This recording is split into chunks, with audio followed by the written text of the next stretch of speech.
Keith Hillier's with me and Max Presnell in Sydney. Pretty good meeting at the Valley. How's it working out, Keith, this fantastic new track? Are jockeys working out how to ride it?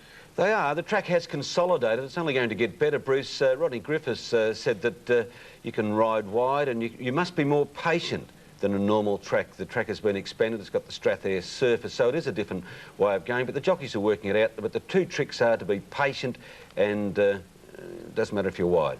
And Max, yesterday at Rosehill Gardens, was there a highlight? How are you, by the way? I'm very well. I'm glad to hear that jockeys have got to be patient at Moonee Valley because it's only a little short straight. They wouldn't want to be too patient, but obviously the new track is proving successful. At Rosehill, perhaps the highlight of the day was Craig Agnew riding another winner. He's now the leading jockey in the Sydney Premiership, but Craig was also suspended and he's out till December 18. Well, you speak about being patient. That's exactly what Simon Marshall was yesterday, wasn't he, on Super Shaquille?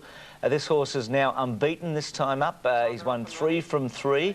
A 1,500-metre race, we didn't used to see those at the Valley.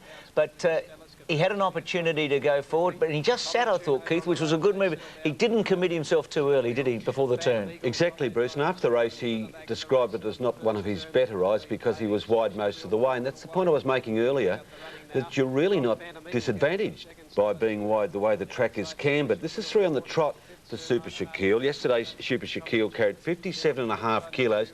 He's off to Perth now for the railway, and he's got 51 kilos, and gosh, he's going to be hard to beat. Just what about the strength of this field, though? He is covering a lot of extra ground. Third at the moment, Max.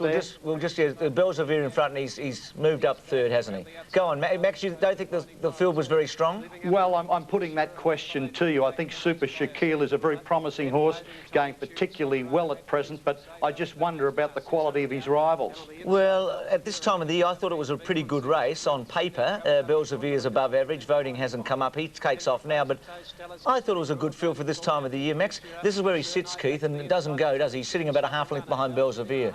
That's right. This is Simon Marshall getting the second leg of a double yesterday. He's now got a strike rate, I think, of some 6 wins from 13 rides. 13, his last 13 rides in town. He's become our best heavyweight jockey, and if he concentrates, which he's going to do, on riding only horses that are high-weighted, then he'll do so well.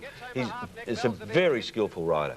Max, I mean, it's a reasonable point. I mean, it wasn't a super-duper race, but Railway's a Group 1, but it's probably not going to be any stronger than your Villiers, I wouldn't think, and he's up to that, I reckon. I do think that the Villiers field would be much stronger than Super Shaquille clashed with yesterday. No, I agree with that. I think the Hawkesbury Cup on Thursday was a far stronger race than Super Shaquille's at Moonee Valley yesterday. I agree with that too. And I think the form will be very, very strong out of the Hawkesbury race. Super Shaquille is getting better, has only a lightweight in the railway, and for those reasons, I think it's got to be a chance. But I'm not going to get carried away with him. No, that's fair enough.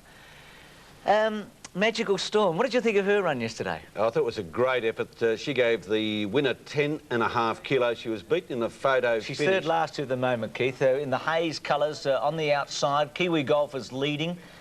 Look, Rodney Griffiths rode her yesterday, and he rode a double also, as did Neville Wilson, so they really picked them up in pairs at the Valley yesterday. But I just thought that Rodney was hesitant in making a decision when to go, and I just wondered whether it could have made a difference in a tight photo. But conversely, the winner was ridden by young Andrew Payne, who 2 races earlier was dumped well and truly on his seat when his mount clipped the heels of another runner. So for young Andrew, he's only 16, to get himself, pick himself up, dust himself down and start all over again was a terrific performance of courage, which is typical of the Payne family. He's last at the moment, Max, on Jamestown, looking as if he's struggling. Magical Storm second last, and this is the key to the race coming up on the turn.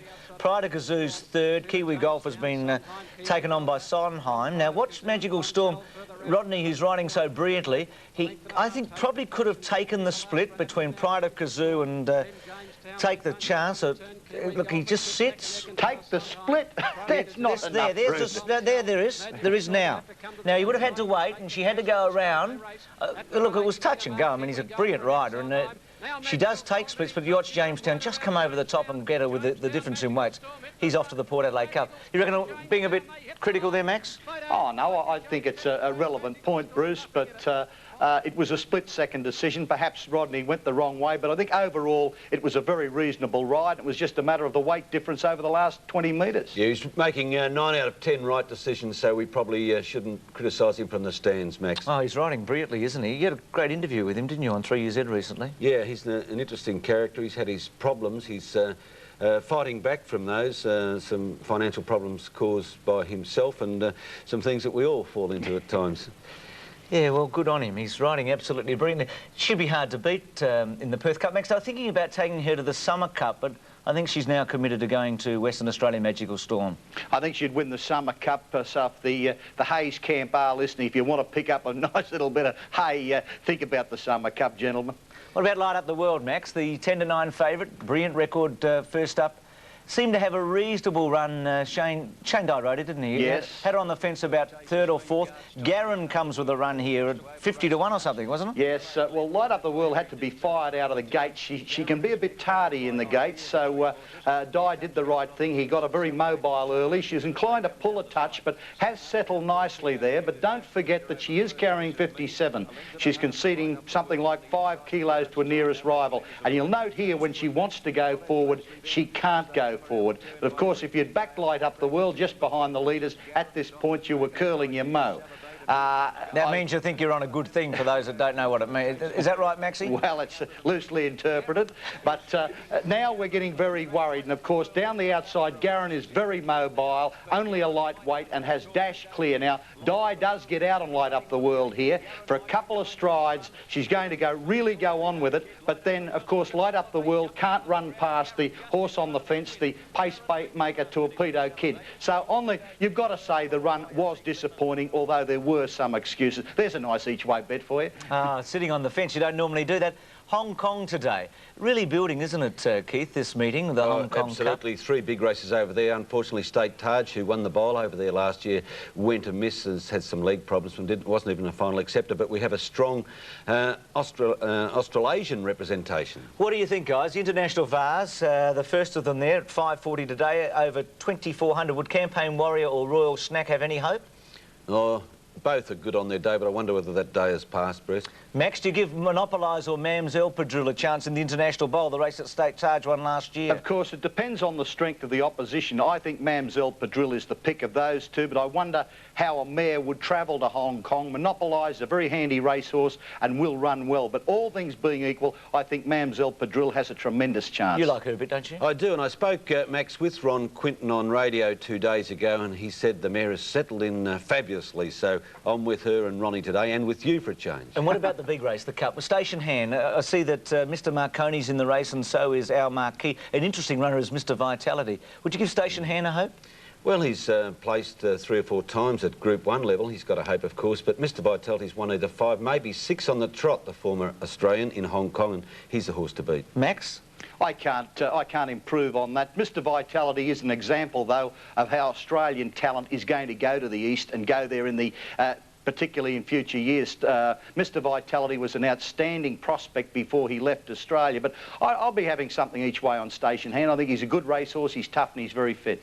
Also, Max, he may be an example of a switch around too, because if he wins today, he's coming back to Australia to contest at least our Group 2 races. Mr Vitality, well, I'm with Max. I reckon Station Han will beat Mr Vitality, and I reckon he might win today. Catch you both next week. Good punting today. Thanks, Bruce. And you too, Max. Oh, well, we're not punting up here today, but nevertheless, we'll have a nice, pleasant day getting ready for next week. Oh, good on you, Max. That makes me happy that you're going to have a pleasant day. We're going to take a break. Keith Stackpole joins us after this with cricket.